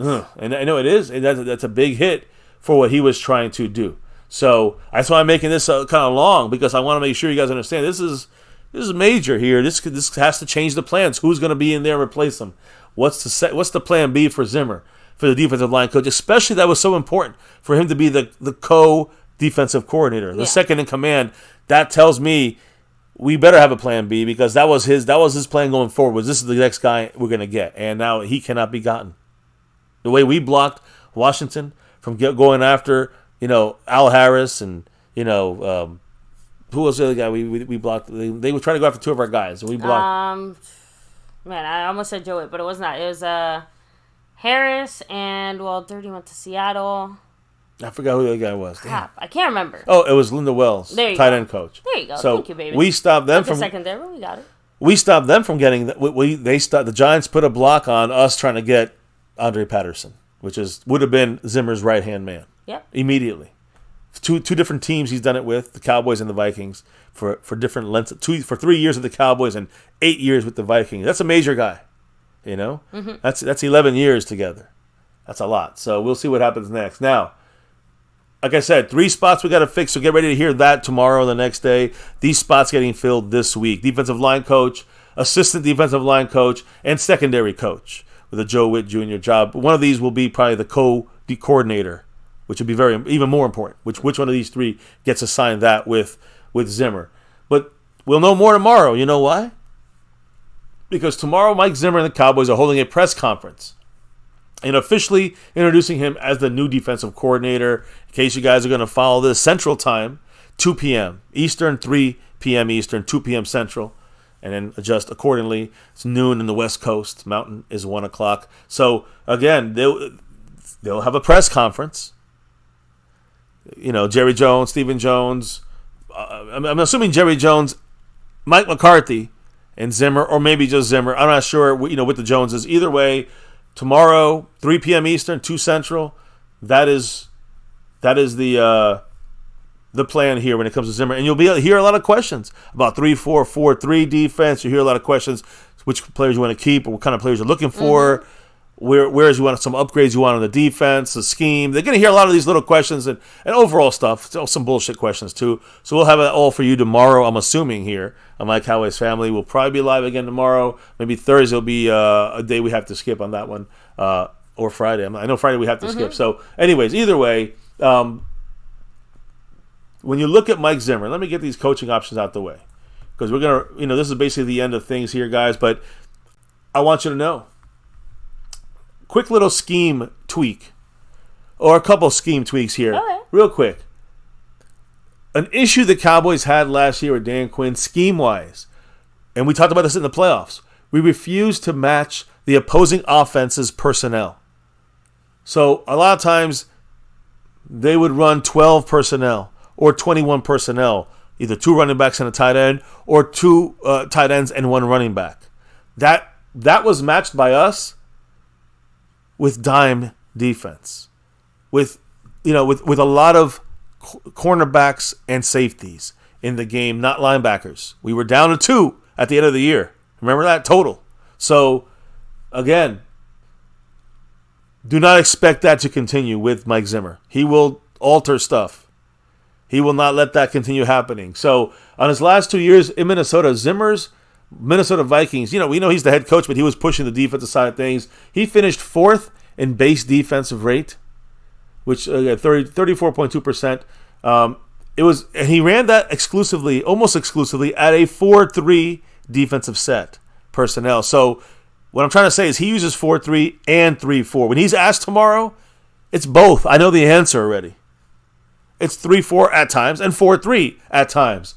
So they also, the Vikings with Zimmer also used dime personnel when they were matched up in that situation, 12 or 21 personnel, only 2% of the time, which means Dan Quinn did it 30-something% of the time against the Packers. It was horrible. So that was the 5th lowest, by the way, in the NFL in that season. Now, the reasoning for that, it's again, unfortunately, you can't really help. It's a Marquise Bell, about 200 pounds. And safeties like Jaron Kearse, 200 pounds in that range, going up against 300-pound linemen over and over and over again in the ground game running. That's going to wear on your defense. It's going to wear on the smaller linebackers. And again, as we know, the way that our defense is currently set up, we are a little bit on the smaller side, but we make up for it, at least from the scheme perspective, right? Like, we make up for it with the speed. We make up for it with that agility. We make up for it with the type of quickness that the defense overall has. But that was with Quinn. Exactly. Yeah. So that speed only got us so far, though. With Quinn, you saw what it did, and eventually we got worn down at the end. But now if you get these linebackers up to 250, 260 as the middle linebacker guys, and, instead of safeties and smaller linebackers, because you're going up against 250, sometimes 240, 50, 60-pound tight ends and 300-plus linemen, pound linemen. So you're going to see a lot more beef in there, no matter what, from Mike Zimmer. All right? We're going to still use speed as important, I'm sure, but it's going to be guys that are a little bigger for specific jobs, like interior rushing.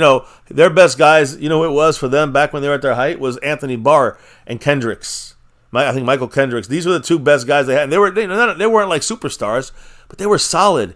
That's all we need to get is solid interior linebackers. So, anyways, the point is this. Another little scheme tweak you're going to see from Mike Zimmer is he usually brings the over front on the defensive line. It's very similar to Jimmy Johnson's 43 over defense. Those were, 4-3 defense, the over defense. Those were the Cowboys' best years, and he brings that same mindset. I don't know if that's outdated or not, but that's what he's bringing. That's basically where the 3-tech. So let's just think of it this way.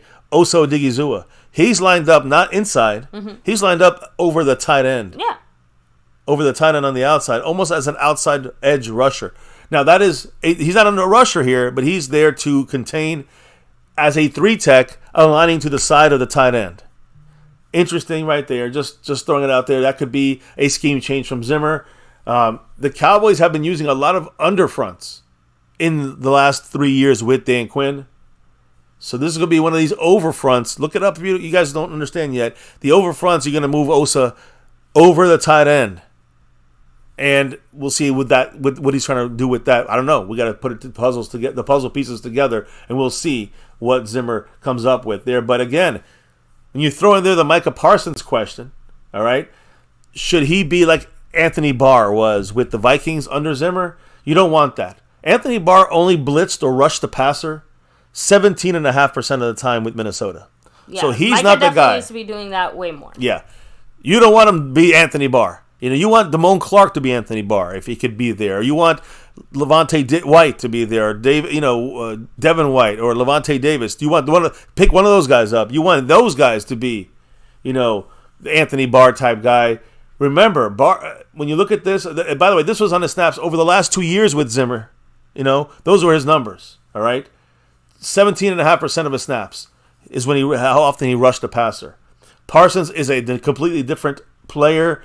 You let Micah rush from the A gap. That means over the center or the guards. All right, inside there, standing up. You let him pass rush from there, and you look at what Zimmer does. He did this a lot. You can see some of our shorts we posted. He used a lot of 2 linebackers, both of them over the center, to keep you guessing of who's rushing, who's not, who's going in coverage, who's going to hit the lineman and pin him so that somebody else can stunt around him and around the backside. So again, when you do that, that's the way I want to see Micah Parsons used under Zimmer. But if Zimmer wants to, I'm going to be honest here. I want your opinion. Okay. That's what I want. I want him always pursuing forward in the middle, on the left, on the right, moving around, but on the line of scrimmage, attacking most of the time. When you have Micah, if he's going to be mostly an off-ball linebacker who gets to blitz 17, 20% of the time, I say fuck no to that. And I don't think that's what he's going to do, Zimmer. What do you think, baby? Because, again, off-ball linebacker that blitzes 17% of the time, or a guy who's always pressure point all over the field, over the center. Basically, it's called mugging the A-gap. We got to have him mugging the A-gap. And that means playing over center, blitzing most of the time over the center as like the 4th or 5th pass rusher. Yeah, I have a feeling. And moving him around to the edges Yeah, as well. I have a feeling to kind of not so much simplify as much as kind of streamline some of the points you're making here. Zimmer's main plan is going to be a lot of, it sounds like, disguising. Or at least that's obviously our early predictions here. And that, to me at least, that disguise does not work if we don't bring in someone who is big enough to help and stop some of that initial wave there and let everybody else do their job. You get what I'm trying to say? Like, I don't see, with the way that our current roster is, any way for Zimmer to succeed in doing all these things without addressing a little bit more of just our general D-line situation. So, very important. Again, you brought up a lot of different ways where, okay, like we can do this or that, and then it kind of changes, like, okay, who would you actually go for, right? Who is it that you're trying to get? But let's be real. To me, that big guy, that big run stopper, he kind of hits like 7 out of those 10 points as far as like helping, assisting, contributing. So, let me see. By the way, Skeptical Fan said go ahead and check the Cash App real quick. I just did. So Pioneer is saying the key to Zimmer's defense is locked down corners. Take a look at a Cowboy game from '94 and you'll see the exact same defense they're going to run. Good point. There's a lot of glimpses and clues of things that we used with Jimmy Johnson. Well, it was Jimmy Johnson's everything except for Jimmy Johnson. But Switzer and Zimmer helping out those defenses in that mindset. Again, these were Jimmy's guys that were running the defense at the time, and others, while you had Zimmer coming in new with Switzer, still learning the Jimmy Johnson kind of ways of defensive mindset and scheme, in those years. So you're going to see a lot of that coming out. I'm saying? this year with Zimmer. I think, and that's why I think it's going to be great. I think not great. It's going to be up there. I think better than we think it might have been at this point right now. I think that it's going to be a good defense, but I think you got to remember. I think it's going to be a couple of weeks of maybe issues, maybe difficulties here and there in the beginning of the season because it's such a complex kind of thing. Everyone's got to know everyone's plays, So let me check this because maybe you said it. Skeptical fan in 5th place. You know why? On the overall board, 5th place, and 2nd place on the gifting board, down 3 up there. But the man gave a drop, a $12 holler in the Cash App. The man staying skeptical said, so what's the 411 on LVE? Is he healthy? I mean, hit it up. Let's be real, guys. The last we heard was his NFL future was hanging in the balance there. But if you kind of roll it all the way back to when he initially first had that neck surgery, right? We were already told back then that he was basically like one bad hit away from having to hang up his cleats. Sure. Unfortunately, that hit came this past year, at least in my opinion. I can't see a way for LVE to somehow come back and play football at the level necessary. Yeah, and I think I'm going to say that health-wise, I think that's the biggest issue right now. I mean, without question, if he even had a chance to come back. Also, with Zimmer now back here, a new coach, it's not Quinn, it's doing different things here. So I don't think he would have been re-signed by us now. Even as a free agent, health-wise, I hope he's for the best. If he does play again, I do not think it's going to be in Dallas. I think it'll be somewhere else, and I wish him well. What we need to figure out when it comes to the Cowboys is how to get a better LVE in here. Not, healthy-wise, of course, but also a better LVE. The LVE, even healthy, was good, but he wasn't what we really need to maybe make the Mike Zimmer defense really, truly click and get what we need from the interior, from the defensive line, interior, and from the linebackers on the inside. So we'll see what he does. We'll see the plan that Zimmer comes up with using Micah, as a linebacker, but over center all the time, running left and right and all over the place, blitzing.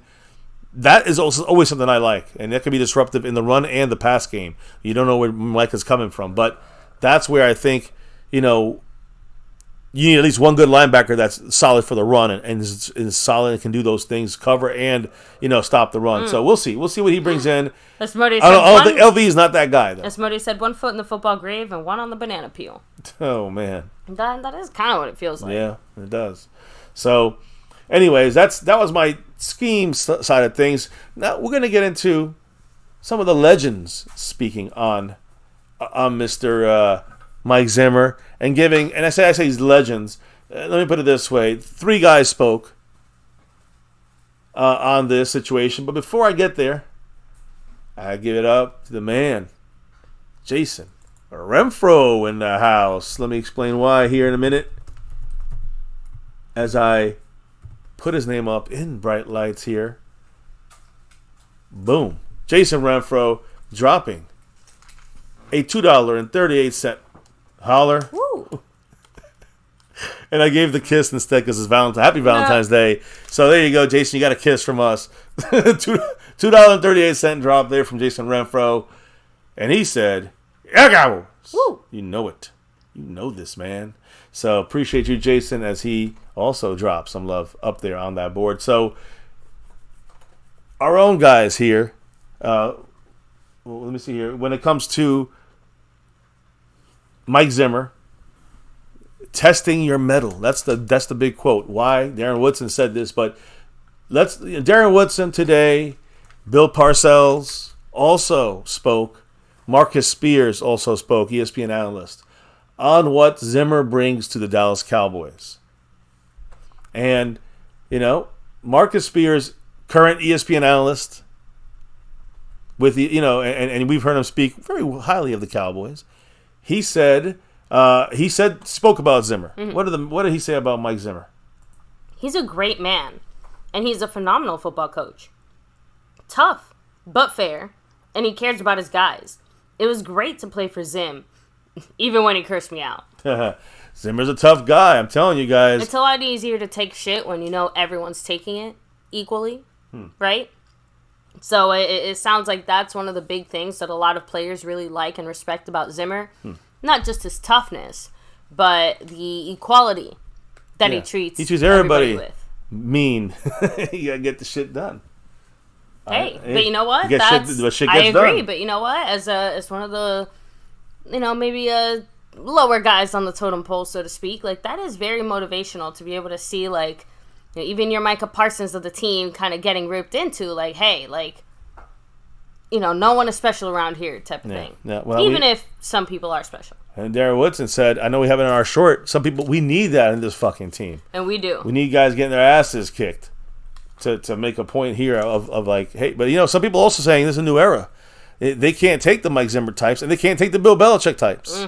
They're assholes. So, I mean, shit, you want to win? Or you want to be, you don't want to have your feelings hurt once in a blue moon because you fucking blew a play. You know what I'm saying? I mean, thicker skin. Come on, what's going on? What's the pussification bullshit going on here? I don't know. Anyways, that's what was said from Marcus Spears. Now, we also have Darren Woodson, number 28, the great 28, who should be in the goddamn Hall of Fame, hopefully next year. But, again, he said there isn't a coach that Darren Woodson has respected more than he respects Mike Zimmer. What do you say? He doesn't have any backup in him. He's going to set his feet. He will fight your ass tooth and nail, a lot like Bill Parcells. You're going to do it his way. He might not be your best friend. It's not going to be cuddly and kumbaya. That's not happening. He's going to test your mettle. I fucking love that shit. We need that on this fucking team. The more Quinn was more of a friend, right? I was just about to say, the more that we hear about Zimmer, how did he even get a foot in the building? I mean, I'm being like a million bajillion % honest here. He's the anti-Jerry Jones hire. How did the Cowboys even begin to consider someone who basically is the antithesis of the way that we run our team currently? Because he has friends with Jerry and Steven. He's friends with Jerry and Steven, and Jerry and Steven, they love that. He helped them get their Super Bowl. Remember that? The one without Jimmy. There you go. So, yeah, I mean, that's who knows the reason, but they love him. They love Zimmer, and they got him back here. Part of it. They love him. They got him back. And what does Woodson love? You know, because he said a couple more things. Darren Woodson, the great 28. Here's what I love, and a lot of people wouldn't have done this, but we're the Super Bowl champs, and I'm like at the height of my career, and he's showing me all my bad plays. I'm like, holy shit! But it's all what I can work on, and he's breaking it all down with me. That brought us much closer, because I wanted to be better, and again, it wasn't all cuddly. It was, this is who you are. Let's figure out how to get better. You gotta love that. The development that he continued from his career, you know, as a rookie there with Zimmer, that's something great to see. You know, the fact that Woodson Let's be real. That sounds like grew exactly with what him. Michael Parsons needs. I'm gonna be that person. That's a That sounds like great what point. Michael needs. It's a great point. You know, the You're great good. point is You can be better. Here's how. We'll rehash this in a minute because Darren Woodson wasn't done. But right there, JD from DC goes to 30 points. Why? Because Jason Renfro dropped that 1, 2, 3 Brandon Cooks dollar holler. Ooh. What did the man say?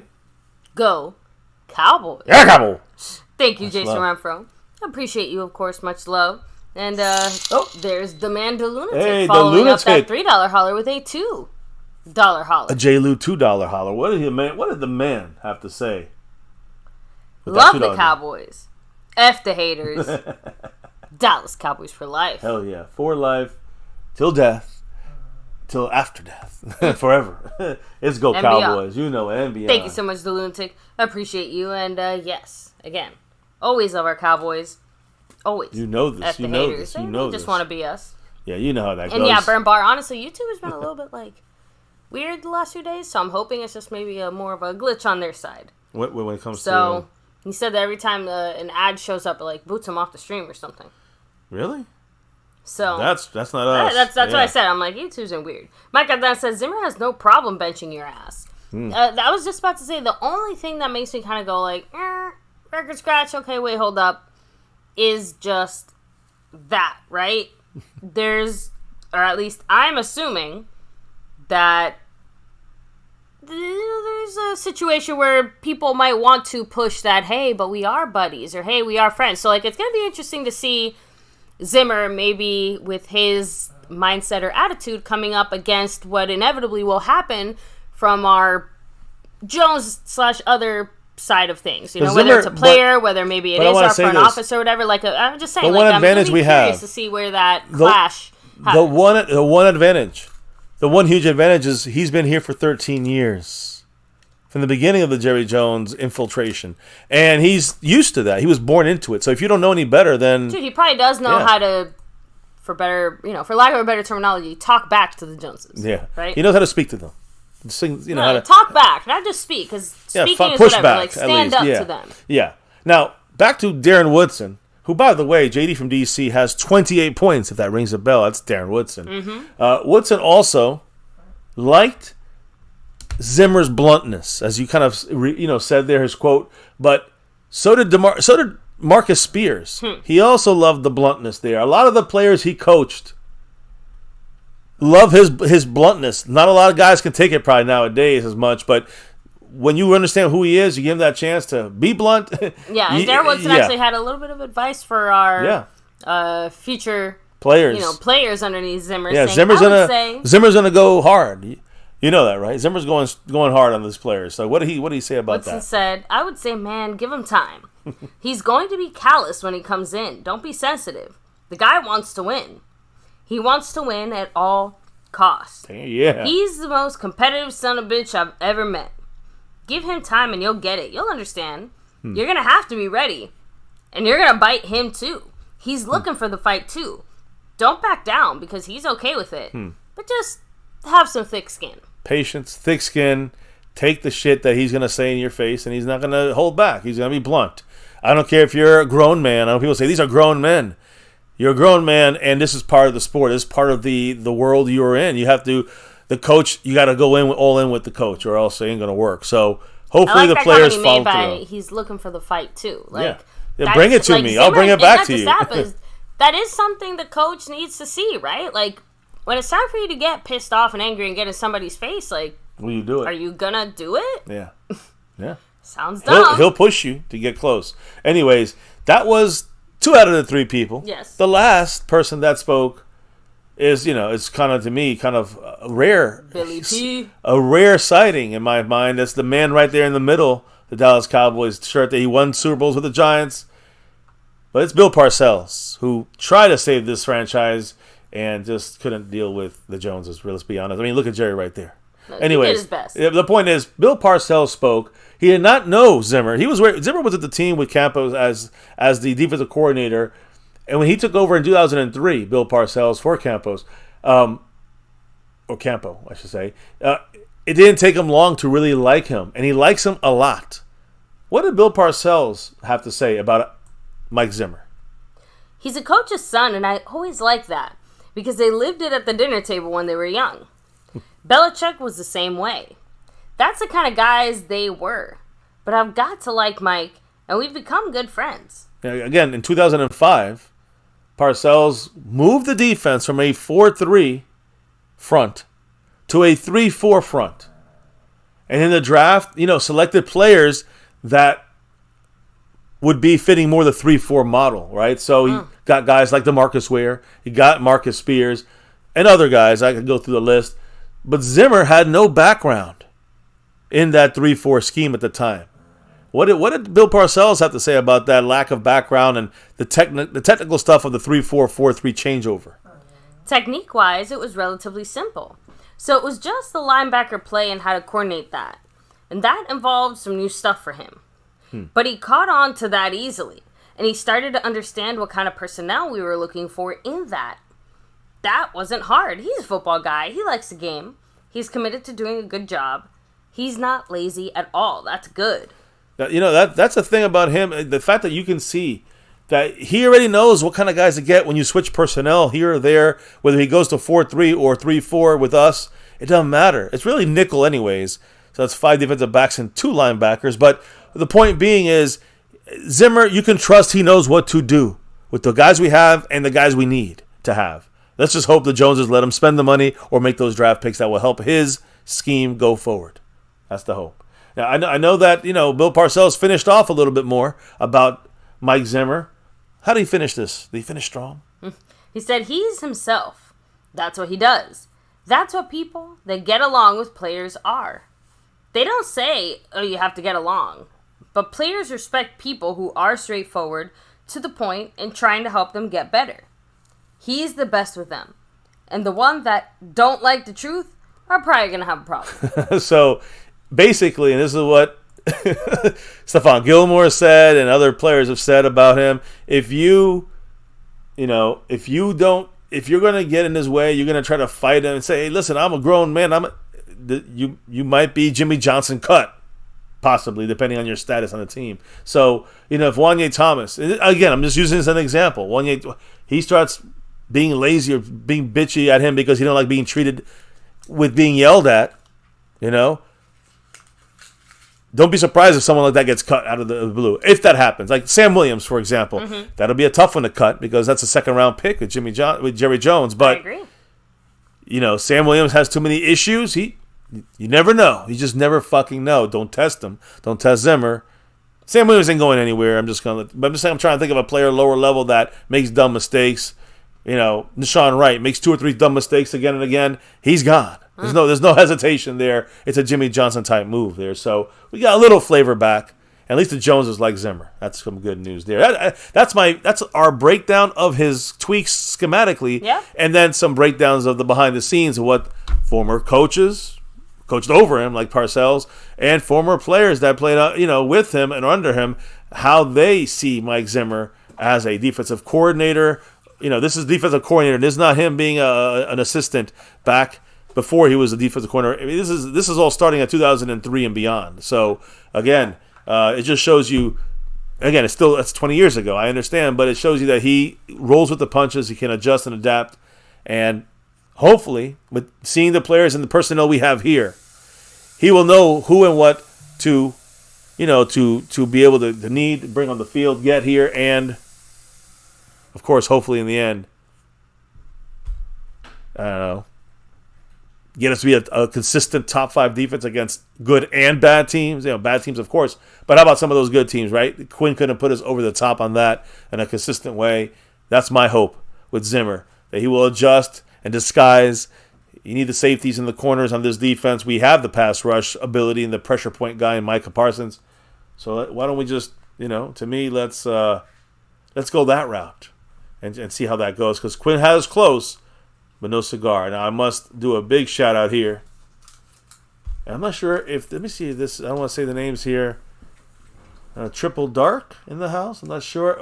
Is there a triple... No. So maybe it's Calvin Richard? Maybe? I'm not sure. But appreciate... Whoever is the person that dropped the love from above, thank you. They dropped a $5 holler. Thank you, in Calvin. the house. Yeah, I will say Calvin, because Calvin's a guy that we have in the chat here as well. So appreciate you, Calvin. And yeah, let us know. Let us know who dropped that. In the chat, we'll shout you out, bet you on that board correctly. But you did drop that 5 on it, and a Go Cowboys with that there. Appreciate you as always. Yes. So I want to hear some comments in the chat. Yeah, about DC Worldwide Media. Shout out to you. Appreciate you, man.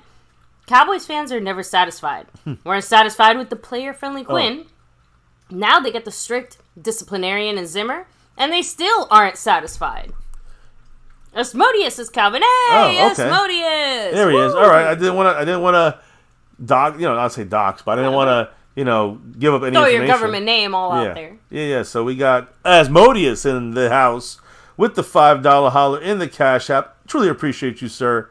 I mean, you've been a baller on here. You know your shit, and great with everybody on here with great discussions. That's I think his first drop in there. In the Cash App side. I know he's dropped in other ways before. So appreciate you, Asmodeus, and go Cowboys. Hell yeah. I'll update the board here as you take a couple comments and read off a couple thoughts on the Zimmer discussion and other things, I guess, as we are closing down the stream for the night. And I guess my question is, since DC Worldwide Media also brought it up, Zimmer will probably be our next head coach if McCarthy gets canned. Could be. What do you guys think about that? I would have to see how he does this year.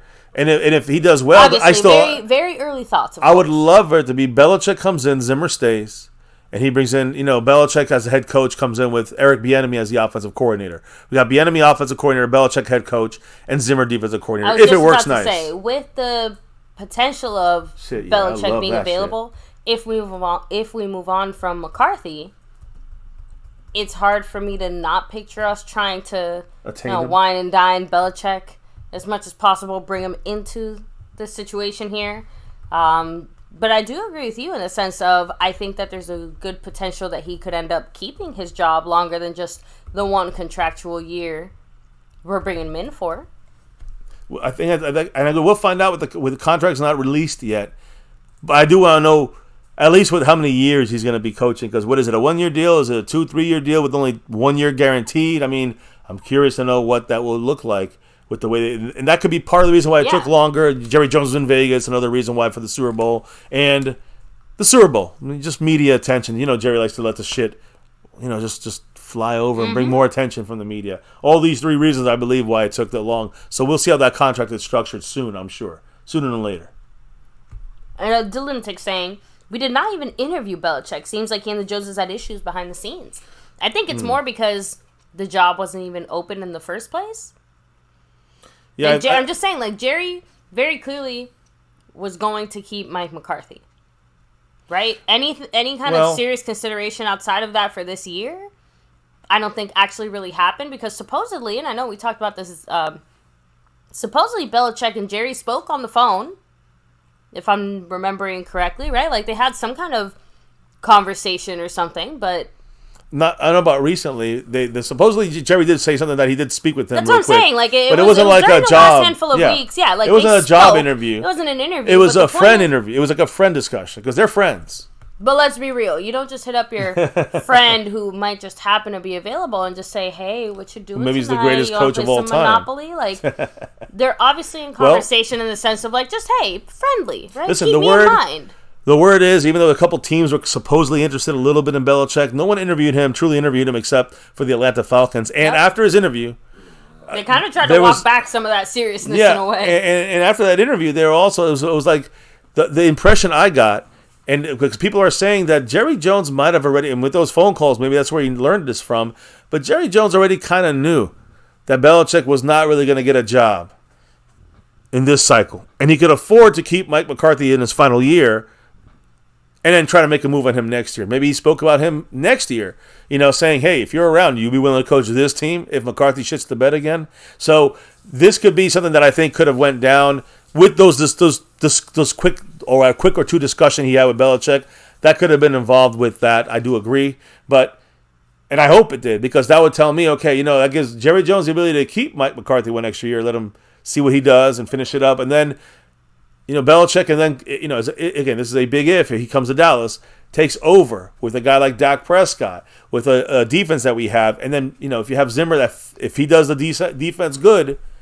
You stay with Zimmer on defensive coordinator, and you got Bill Belichick as the head coach. And I think I always just say there, hey, why not Eric Bieniemy? He's a free agent offensive coordinator that has some good background in calling plays. Let's bring him in there and work with McCarthy. I don't know, just some ideas. And the final thing I'll say, remember, the Belichick situation is a little bit unique. Remember, if you're a team that's in like full rebuild mode, it's tough to bring in a guy like Belichick, right? Because he's not trying to be in full rebuild mode. He's trying to go somewhere the Falcons were, right? that has some kind of, at least somewhat established situation, right? Like, he needs at least a baseline to build off of, and you have to be within, I would say, 3 to 4 years, right? Because no team is perfect. They might still get a year, maybe 2 to kind of right the ship, get it back on track, and then that still leaves you 2 to 3 years to kind of be serious contenders, compete, whatever, blah, blah, blah.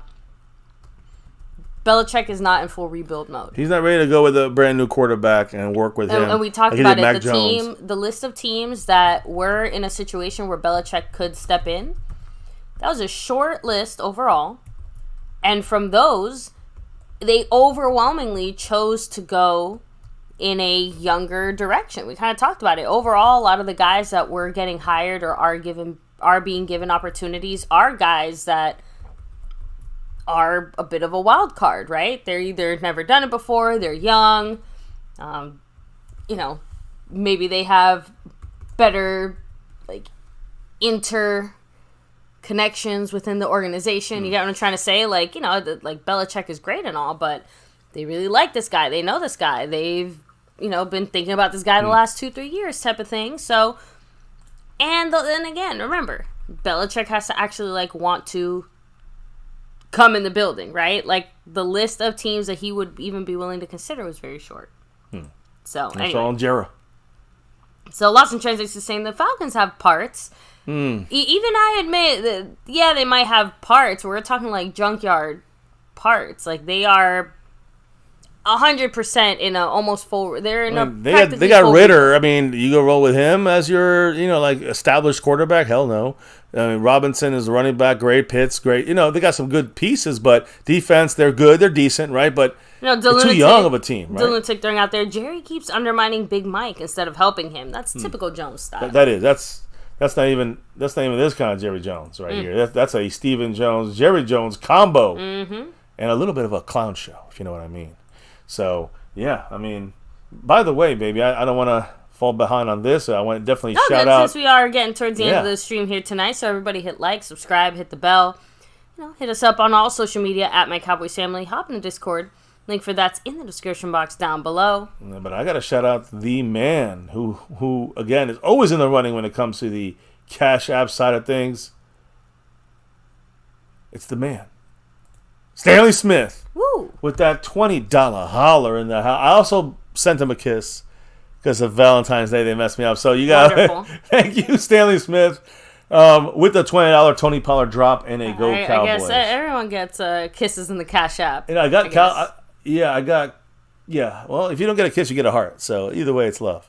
Appreciate you guys. I mean, I made a mistake. I gave Jason and Stanley a kiss by accident. Oh, you did, I guess. You're gonna start making whoever you gave a heart to, they're gonna start getting jealous. They're like, I get the heart, everybody else gets the little besito. Oh, Stanley, thank you. $20 Tony Pollard drop on the board, and yes, his jersey is being processed. And yeah, I think I saw a skeptical fan ask the same thing. Yes, a skeptical order's been placed. Yes. Obviously, guys, as always, as soon as we get it here in our hands, we'll hit you guys up, let you know, and ship them out to you. Skepticals I don't think Skeptical, was he one of the people? It was Juan Carlos. Oh, true. It was Juan Carlos, yeah. So then Skeptical, I guess we'll talk behind the scenes about that one. Not sure. No, just I saw a message saying something about a jersey. I just kind of assumed it was from this last order for a second there. Let us know what. Yeah, I don't think there was any order here. I think it was from last time. I don't know. We got to get on the same page. No, I'm just saying we're all good on the rest of the jerseys. Yeah, I think everything. As I know, so yeah. Every jersey is either at the person's house already or has been ordered already. So and right now I think there's 3 outstanding. So we'll check into that though. Anyways, I think it's that. I mean, right now I just want to make sure I shout everybody in the house. Is any last comments on these topics as we can move on and close it out for the night? Snugx in the house saying it. 30 people in the chat. Take a second, hit like, subscribe, hit that notification bell. You guys can follow us like we said, anywhere and everywhere at MyCowboysFamily, and of course, hop in the Discord. The link for that's in the description box down below. That's right. Extra special shout out to the man, the sponsor of the week, representing not just there. He's also repping it up above as your stream boss. He's also repping it as your membership gifting king. You know who he is. His name's JD right there. from DC. Repping that star in enemy territory. 28 points, by the way, on the stream boss. A little Darren Woodson for you there. A little bit. JD from DC, appreciate you. Sponsor of the week, the gifting membership champion, and currently still hanging on. 28 points as a stream boss. And then you have the guy at the top of the Cash App board, the king of the Cash App. It is Muck Lovin'. He's loving it. First time for JD from DC as a sponsor of the week. First time for Muck Lovin' in the Cash App king. As the Cash App king, much love to him. But with all the drops from Jason and Skeptical and many, many others, Marissa Sparkle in the Cash App, PayPal, and all those other ways of doing it, Muck Lovin' is still in the Muck lead right now over everybody. So he's second on the overall board, only behind Marissa Sparkle. She was in the membership tonight. And McLovin is in second place there. First place on the Cash App board, trying to go back-to-back like our 90s Cowboys. You know the deal. And that is it here, I guess. Maybe let's do those final shout-outs and say goodnight. Of course. Shout out to Snugx, The Lunatic, Drums and Cowboys, Lost in Translation, Pioneer. We have Smodius, DC Worldwide Media, Mike Aldana, Frame Rippers, Raul. Rolling back, making sure I don't miss anybody. Burn Bar, Jason Renfro, Skeptical Fan, Cowboy Nation Danny, Thomas Garrett, The Superior Garrett, House Nelson in the house. Not you, Philly Dogs. Bootzilla, James Herr, Bootzilla in the house, Juan Carlos, Jay Duncan, Aztec Aguilar 04, Well, that's actually as far back as I can go, at least on my side. So, perfect timing. And the Freedom First was first. I know that. I remember that. And again, appreciate. Ooh, let me just do something here real quick. I do appreciate everybody in the house who's been rolling with us here this week. This is a bonus kind of stream, I guess you could say, because we usually are not able to do these Tuesday ones, so we'll see if that's going to change. I think that's going to go back to next week again. Same old. Tuesday is going to be the tough day for us, but we'll see if we can get out of here. Yeah, glad we managed to squeeze one in here. Squeeze it in here, and hey, go all in, like old Jerry said. Baby, I'm going to shout out everybody who dropped the love here from above over the last day and a half, because we had some overnight love as well. We had McLovin, Queenie, Jason Renfro, Marissa, Indian Boogie, Darren Posey, Dwayne Broussard, De Lunatic, Mark Hovsepian, Gotham Guy, Skeptical Fan, Asmodeus, Stanley Smith, and yes, JD from DC, the man running the boards right now. Thank you, every single one of you guys out there supporting the channel, dropping the love from above. Cannot do this for the almost 2 hours we're going live tonight on the nightly that we do here without you guys. That kind of love and support as well. So it really helps us shave off some of our 9 to 5s at times, right? So on that note, let me ask you, baby, why do we do this on MCF every single day and night? It's that navy blue, that silver too, that star over everything. Damn right, over everything, baby. Win, lose, or draw, good, bad, or ugly, we are always repping that star over everything. And of course, here on this channel for 6.5 plus years on YouTube. Never forget here on My Cowboys Family, number one thing here, now, and forever. As always, go Cowboys. Let's get that 6 and beyond. Fuck the Niners, they failed again. Let's try to get that 6 before them, please, and then beyond. By the way, I do want to shout out, we didn't really do the leaders this week. I did say that Marissa Sparkle's leading the overall board, yes, and McLovin's leading the Cash App board. But the gifting board, Skeptical Fan is on that board, but not the leader right now because of De Lunatic, who's got 5 on it. 5 gifted memberships. That was done today. So, again, I forgot to shout him out as one of the leaders. Appreciate you, sir. And go Cowboys. Definitely get back to us in text so we know what to do with those jerseys, what you want to do with that. So, appreciate you, De Lunatic, and as always, much love. And go Cowboys. Now, on that note, though, baby, we got to shout out. We already shouted everybody out, but I'm going to shout you guys out as a whole in the chat. The whole crew for dropping the love, the knowledge all night long in the chat. Again, they can't have the back and forth without your guys' thoughts and our discussions on our Dallas Cowboys. We had a lot of that tonight, as well as a lot of the love from above. So I truly appreciate you guys on that side as well. On that note, it is time to clock out and drop out of here for the evening as we relock and reload for another show probably tomorrow. So, keep in tune, get your bells on, notification bell on, and follow us on Twitter and all that good stuff. So maybe before we can officially drop out of here for the night, tell everybody what we got to do. We got to drop the beat. Oh, yeah. That beat is officially dropped. Hell yeah, it's done. Thank you guys for chilling with us here for another one of My Cowboys Family as we wrap up another night of a nightly news info updates filled Cowboys chat. Tonight it was about Jerry Jones and his unfortunate sexual assault trial. You go back and check that out if you missed it. Of course, also had some Zimmer talk, some coaches leaving, and we got to fill some spots on our defense. But we hear from some legends like Bill Parcells and Darren Woodson and even Marcus Spears. They spoke about Zimmer. Go back and check it out. Interesting to hear and know. We got ourselves Mike Zimmer. He's a fiery guy. He's not going to let anybody off any hooks. Hell, I'm excited about that. Here at MCF, we're excited about it. Everything related to that navy blue. Silver, too. And that star of everything. Never forget the number one thing right here, My Cowboys Family. Appreciate everybody in the house. Much love to all, guys. Again, can't do it without you guys. Hit that like, hit subscribe, and hit that notification bell if you haven't done that yet. To all videos, follow us on Twitter and X and all social media at My Cowboys Family. Check out the Discord. Any other information you want, it's all in the description below. Have a great rest of your night, day, tomorrow, or in the replays. Much love to all, guys. We'll see you back tomorrow. Peace out, and never, ever forget, ever forget. Go Cowboys! Woo!